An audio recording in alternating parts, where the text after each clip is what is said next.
ಭಂಗಿಯ ಸೇದಬೇಕಣ್ಣ, ಅದರ ಗುಂಗಲ್ಲಿ ಮೈಯನೆ ಮರೆಯಬೇಕಣ್ಣ, ಭಂಗಿಯ ಸೇದಬೇಕಣ್ಣ.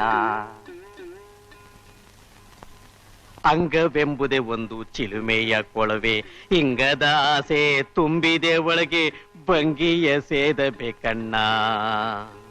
ರಂಗಿಂದ ಅದಕ್ಕೆ ಬೆಂಕಿಯ ಹಚ್ಚಿ ಪುಕ್ಕ ಪುಕ್ಕ ಪುಕ್ಕ ಪುಕ್ಕ ಎಳೆದಾಡೋ ಮೆಚ್ಚಿ, ಭಂಗಿಯ ಸೇದಬೇಕಣ್ಣ, ಅದರ ಗುಂಗಲ್ಲಿ ಮೈಯ ಮರೆಯಬೇಕಣ್ಣ, ಭಂಗಿಯ ಸೇದಬೇಕಣ್ಣ.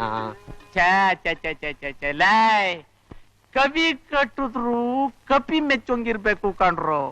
ನಾನ್ ಹೇಳ್ತೀನಿ ಕೇಳ್ರೋ, ಭೂತಯ್ಯನೆಂಬೋ ಭಂಗಿಯ ಸೊಪ್ಪ ಭಸ್ಮವ ಮಾಡಕ್ಕೆ ಬೆಂಕಿ ಹಚ್ಚಪ್ಪ. ಒಗ್ಗಟ್ಟಿನಿಂದ ಎಲ್ಲರೂ ಕೂಡಿ ಮಗ್ಗಲು ಮುರಿಬೇಕು ಸಮಯವ ನೋಡಿ. ಅರ್ಥವಾಯ್ತೇನ್ರೋ? ನಿಮಗೆಲ್ಲಿ ಅರ್ಥವಾಗುತ್ತೆ ಹೆಬ್ಬೆಟ್ಟೊತ್ತೋ ಮಡ್ಡಿ ಸಾಮ್ರಾಣಿಗಳ. ಒಗ್ಗಟ್ಟು ಅಂದ್ರೆ ಒಬ್ಬಟ್ಟು ಅಂತ ತಿಳ್ಕೊತೀರ.